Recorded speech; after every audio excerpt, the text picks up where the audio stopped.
This week marked a historic moment in the life of our country and our military. For nearly 9 years, our nation has been at war in Iraq.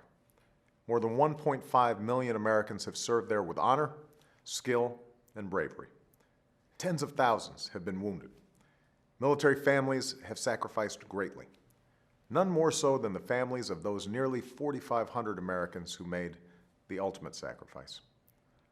All of them, our troops, veterans, and their families, will always have the thanks of a grateful nation.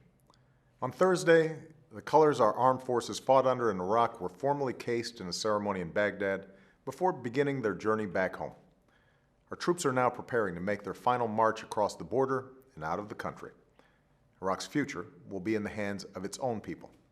Our war there will be over. All of our troops will be out of Iraq. And this holiday season, all of us can finally say, welcome home.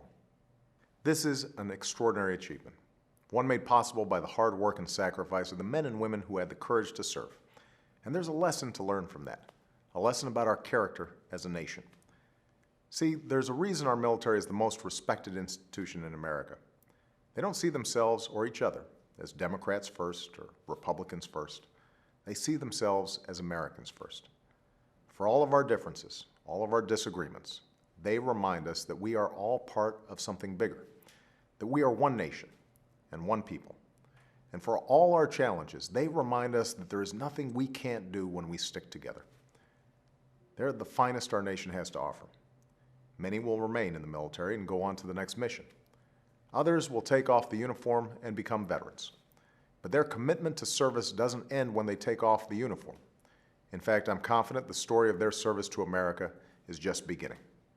After years of rebuilding Iraq, it's time to enlist our veterans and all our people in the work of rebuilding America. Folks like my grandfather came back from World War II to form the backbone of the largest middle class in history.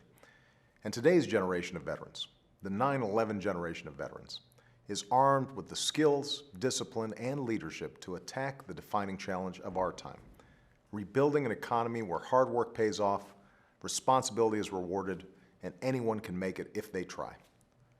Now it is up to us to serve these brave men and women as well as they serve us.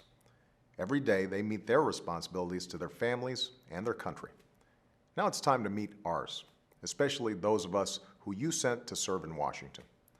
This cannot be a country where division and discord stand in the way of our progress. This is a moment where we must come together to ensure that every American has the chance to work for a decent living, own their own home, send their kids to college, and secure a decent retirement.